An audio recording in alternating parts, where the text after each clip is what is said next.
Matthew Pike, and I decided to do what we called New Zealand's worst tramp. It's truly miserable. You've got to go through a whole bunch of cutty grass to get there, and when you reach it, it's just a big swamp and absolutely no view. It is completely pointless.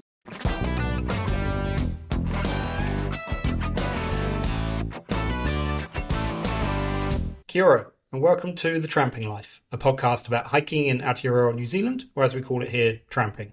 I'm John T, and in each episode I chat with people who share a passion for exploring this incredible country. We'll hear about the tracks they love, the huts they return to, the lessons they've learned, and what keeps them heading back into the bush. My guest today is Alistair Hall, the publisher and editor of Wilderness magazine. Since 1991, Wilderness has played a significant role in documenting the unique culture of tramping and outdoor recreation in Aotearoa, New Zealand. I'm delighted to welcome him to the podcast. So what are your first memories of being outdoors? I grew up in Wellington, so we spent a lot of time as a family hiking the hills, proper hiking. I think I started that at school, the school camps that you go on. We had 10 days down in Tongariro National Park. It was a sufferfest. It was definitely type 2 fun because we were all very young and most of us hadn't done anything in the outdoors of any serious nature, and we struck some absolutely appalling weather. But our teachers didn't seem to care. We climbed Mount Ruapehu in whiteout and rain, freezing cold. We camped in South Crater and a massive storm came through. Every tent was absolutely flattened and destroyed during that storm. It was misery, but also looking back on it, it was my first experience of type 2 fun. I actually look back on it really fondly and I realised that we endured some pretty tough things, but we came through it, and it sets you up for many other outdoor adventures, doesn't it? Amazed that you went back on another tramp after that experience. Yeah, I know. Did you do like tramping university or tramping clubs? I really regret not joining a tramping club at university. I think that would have been really good for me in terms of meeting other trampers and doing more trips really and experiencing a lot more. But I did it with friends. We would just go off. I went to Waikato Uni. We did the trips Waikato Mona, Parongi, those kind of things. Then I went overseas straight after uni and I started to get into hiking big time over there. I spent a month or so traveling around Alaska, tramping and hitching, then in Europe, Sweden, Spain, and I spent a long time in England, about 6 years, and I hiked there a lot. And I love England. I think it's a magnificent place for walking and access to the outdoors. How did you find it when you returned? It was hard, to be honest. It was a lot harder than what I had become accustomed to in the UK. It's completely different, isn't it? In the UK, it's all a very modified landscape, whereas in New Zealand, we're looking at much rougher tracks. We've got very dense bush in places. It's a much different experience and enjoyable for different reasons. What was the most challenging trip that you've done?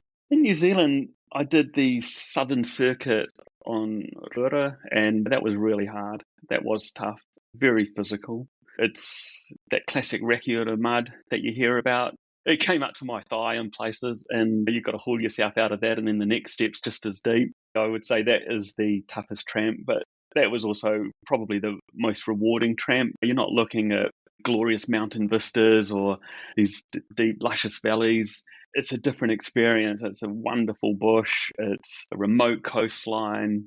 I love that place. It was probably another type 2 fun trip, wasn't it? But they stand out in the memory and very special experience.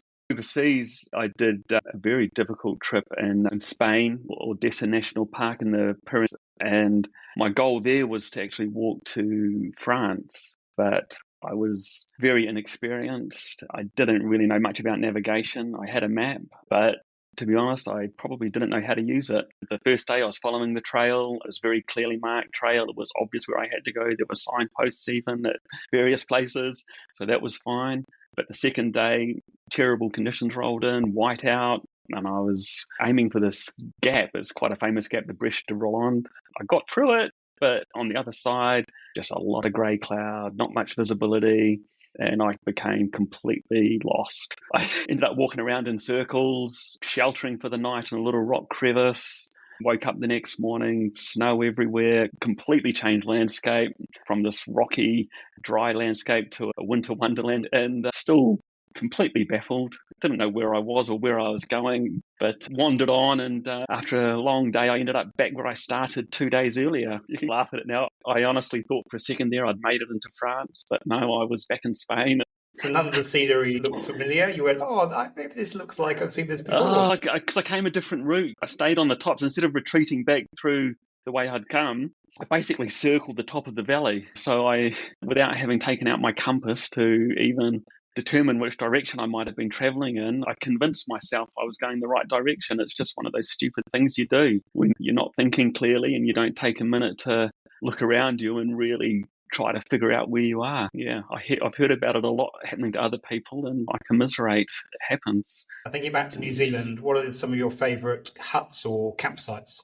Huts, I would go to, well, it's probably not on everyone's list, but I really love Pinnacle's hut in the Coromandel. It's 80 bunks, so it's not the remote and isolated experience that some people may be searching for, but I've had some great experiences there over the years. One trip I had there that is extremely memorable was my old colleague and a very good friend, Matthew Pike, and I decided to do what we called New Zealand's worst tramp, and that was to climb Table Mountain. But it's truly miserable. You've got to go through a whole bunch of cutty grass to get there, and when you reach it, it's just a big swamp and absolutely no view. It is completely pointless. Why go there? I don't know, except to say you've done New Zealand's worst tramp. Later on at Pinnacles, that was the first overnight trip I did with my daughter. It's a great introductory hut for the families. She had an absolute blast up there. That was so exciting and such an adventure. So I remember it for those reasons. I remember that article, The Worst Tramp in New Zealand. And friends of mine, they were like, oh, this looks awesome. We're going to go do that. It's like, you guys can do it by yourself. And then he showed me the photos and it lived up to his reputation. So I think you may have encouraged a few people with that article. Was your father a tramper? Because did he not set up the magazine? Yeah, David, my dad, he started the mag. It was back in 1991. One of his staff had a bit of quiet time and he said, what can I do? I'm just going to be sitting around doing nothing. And so they asked him if he could see if there was a niche in the market. Is there a magazine that's not been done yet? So he went away and did his research and came back saying, there's no tramping mag and it seems to be a pretty popular pastime. Maybe we should look at that. And so they did. They started it. Started out being bi-monthly for 2 issues. It really took off very quickly and it became a monthly title very shortly after. But no, I don't think David would classify himself as a tramper. He was a businessman, a magazine publisher, and he saw there was a gap in the market. At what point did you become involved with wilderness? Well, actually, if you go back to some of those old issues, you'll see me and my siblings and cousins and other people roped in to model various outdoor gear for photo shoots. So I had a kind of unofficial role, probably as far back as 1993. But then I travelled overseas after uni and I spent a long time over there as I worked in journalism there, newspapers in Oxford and comms type roles in London. I developed my writing and my editing while overseas and just talking to my dad, decided one day that it was time to come home and they had room for me in the company. That was about 2003. Came back, we had a lot more magazines back in those days. So I worked across a range of our titles, but Wilderness was always the main one. It was monthly, had the highest frequency. Colin Moore was the editor back then. He was a great man, a fantastic travel writer. And so I worked under him and learned a lot from him as well for a few years. And it wasn't until 2007 I became editor, still doing it now. It's been quite a while. Can you give us a bit of a behind-the-scenes insights into what's involved in producing the magazine? Yeah, it's a pretty intensive process. It takes hundreds and hundreds of hours when you add up all the hours everyone does. It usually starts with me and Lee, my deputy editor, and Mark, our gear editor, having a chat. We try to start having the conversations now for our January, February, and our March issues. There's a big build-up to each issue, and we commission stories from people. Some we do from our editorial discussions. We'll then approach a writer and ask them if they're interested in writing this story for us. We get pitches from other writers, whether they are professional freelancers or They might be hobbyists who also want to write, share their photos. Just on a side note, I always welcome more writers. We always want to hear from people who are interested in writing. The interest in writing is the most important thing for me. The interest in tramping is also important, but we require people who really want to hone their writing craft above all else. I never ever tire of seeing the magazine get published. It's always a thrill to look over it and see what we've created as a team. I'm very proud of every issue. I honestly am. It's a great effort from a lot of different people. Is AI used at all in the production process? I did use it once, to my regret. Every April we do a Te Araroa feature. We had a great story on the different types of walker you can meet on TA. It was really fun, just a bit of a laugh really, but we had nothing to illustrate it. How do you illustrate the person that carries everything with pots and pans hanging off their pack type thing? And my usual illustrator, Rachel Davies, she actually lives in Canada, and I asked her at the last minute and she couldn't do it. I said, okay, what's this AI stuff I've been hearing about? I found an AI image maker and entered a few keywords, and anyway, it spat out a few okay looking illustrations, and yeah, we thought we'd use it, and it was obvious they were AI, and boy, did we upset some people. We got a lot of feedback about we should be using Kiwi illustrators, we shouldn't be putting this kind of stuff in the magazine, and they were right. They were right. We shouldn't have put it in the magazine. It was wrong. I should have planned way further ahead. I should have given more notice. It takes time to do these things well. And yeah, so that was a lesson on AI that I haven't forgotten. Do you have an extensive bucket list of article ideas, or sometimes is it a bit more of a challenge to have enough?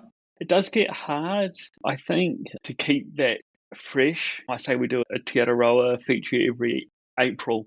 That's a little bit predictable. And how do we keep that fresh? But we know what the content's going to be a year in advance. And we also have a great walk special issue that we do in September. There's a challenge in there about finding ways to tell stories about these trails and tracks in a fresh way that doesn't bore regular readers, but that also excites the itinerant people who are browsing the bookstand.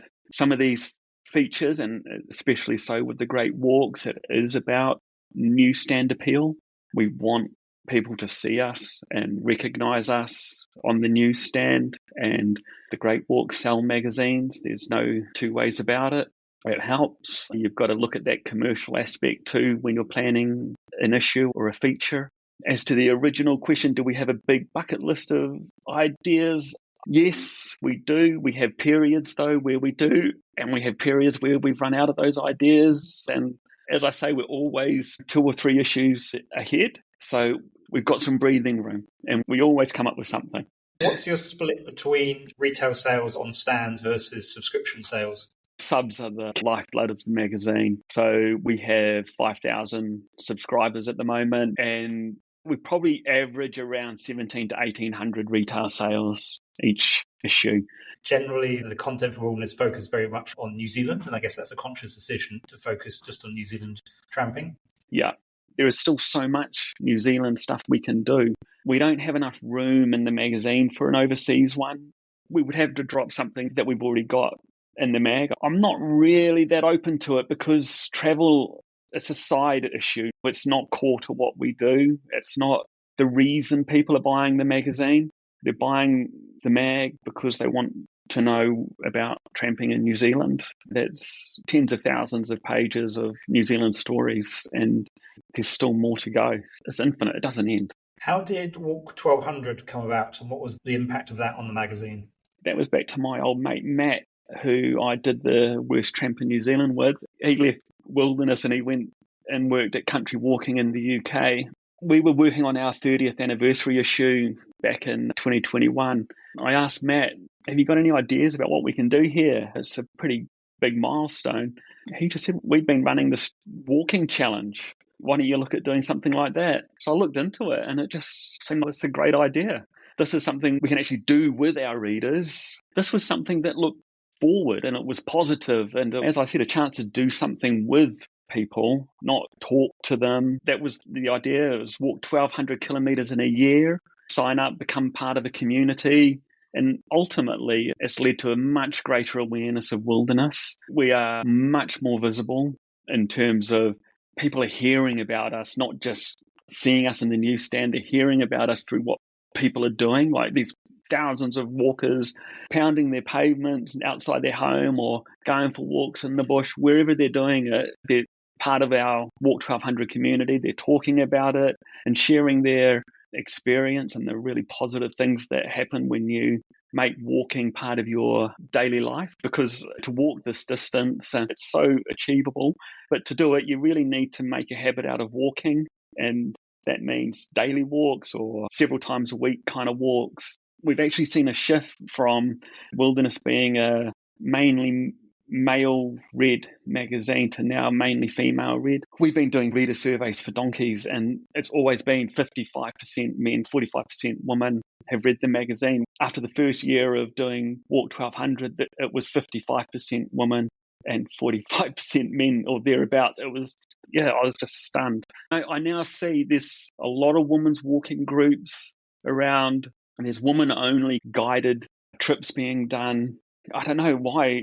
Is it just happening now, or if it was always there? But women are really getting outdoors. It's great. So we're part of that kind of movement too, I think. So it's been extremely positive for the magazine. As I said before, we're at an inflection point with media around the world, and there's no hiding the fact that wilderness is in a gradual decline, as most traditional kind of print style media is. And this turned things around. It gave us a real boost. I wouldn't say we're out of the woods or we're not struggling to find more readers and subscribers. Of course we are, but it's definitely put us in a position where we can perhaps have a fighting chance, I think. We've got this thing outside of wilderness, and I think a lot of wilderness readers don't do Walk 1200 because it is a bit softer, and wilderness has this reputation, I think, a perception of being it's more difficult, or we cover like the hardcore stuff, and it's not true. It's definitely not true, but that's a perception. I do hear from some subscribers that we publish too much Walk 1200 content. It's not for me because you're talking front country tracks or even neighbourhood walks, and that's not for me. But at the same time, it's opened the wilderness, the parks and the natural environment to a whole bunch of people who thought it wasn't for them. But it is. And Wilderness is a family magazine. It's not a hardcore magazine at all. And I'm really pleased it's a family magazine because we've got the last weekend pages where readers send in photos of what they've done. And so many of them are parents proud as punch that their kid is with them in the outdoors or bagged their first hut, or grandparents have taken their kids for a walk in a park, national park. And that's the future, man. There's still a thrill and something special about having your photo published in a magazine, but I don't think you can get from social media or online in quite the same way. Final question on the magazine side of things, how things have changed in the media landscape and about the impact of social media, and how have you seen that play out with Wilderness? I guess we have a love-hate with social media. Our social media game is pretty poor, I think. We aren't good at it. Our focus has always been about trying to own our audience, reach them through our platforms, and that means the mag or our newsletter. And so that's where our focus is really in those two areas. I accept there's a lot of good with social media. I went for a walk the other day with a bunch of social media natives, influencers, and people with a really big profile. And I may have been dismissive of these people in the past, but the woman I met there, very smart, intelligent people, they've got their audience too. They're talking to their audience in a way that I don't know how to. They're used to it, but they're also business people and they're running a business just the same way as I am. They're just reaching people in a different way, and I am the old guy crashing the party in a way. But I came away from that walk with a completely different view of the people that I've seen just through photos, comments, or videos on reels and what have you. They're doing the same thing we are, just a different way. One thing that when I was thinking more about this thing, like what's the biggest threat to wilderness? Is it these social media platforms or is it New Zealand Post? And I've decided that it's New Zealand Post because they're not going to be a post company for much longer. They're transitioning to a courier company. When that happens and it costs $8 to deliver an issue of Wilderness, it's going to be a problem. And there is a competitor, I suppose, with DX Mail that might help slow that transition to a courier company, but it's coming. And it's the big talk of the town here for magazine publishers in New Zealand. How do we handle this? And no one's got an answer at the moment. They're what keeps me up at night, not the social media guys. One thing about having a print mag is it offers a chance to get away from social media, because I think whether we admit it or not, we probably all spend too much time on our devices, whether it is social media or we're working and we're looking at a screen. And a magazine like Wilderness offer a respite. It's a chance to get away from the endless scrolling, which I come away from feeling deeply unfulfilled and not knowing really anything that I didn't know before. I've gained nothing. I've just wasted a whole bunch of time. With a magazine, every page is a surprise. It's a gorgeous publication, and it gives your eyes, it gives your body, your mind, whatever, a break from that screen. And that's probably the strongest benefit we've got with print, I think, and a story that we should all be trying to tell, those of us in the industry. It's much better for you to pick up a mag and read that than hurting your eyes on those bright screens all the time. Agreed. And just to finish up with, what's on your tramping bucket list? I really want to walk Milford Track. That would be one with the family. I think back to when I travelled overseas and I had those months of not working, no responsibilities, and I just tramped and I explored the world that way, and it was just really nice. I love the idea of just waking up, tramping, sleeping, waking up, tramping. I would like to try Te Araroa Trail one day. I would love to do some long overseas trails too. My wife's Turkish and we go to Turkey a lot. So there's a long path there called the Lycian Way, and that's village to village. I just love that idea, walking these ancient routes and staying in small villages along the way, meeting the locals. Thank you so much for listening to The Tramping Life. If you've enjoyed today's episode, please follow the podcast in whatever app you use, tell a friend about it, and consider leaving a rating or a review. It really helps more people discover the show. If you have any questions or feedback, I'd love to hear from you. Drop me an email at thetrampinglife, one word, @gmail.com.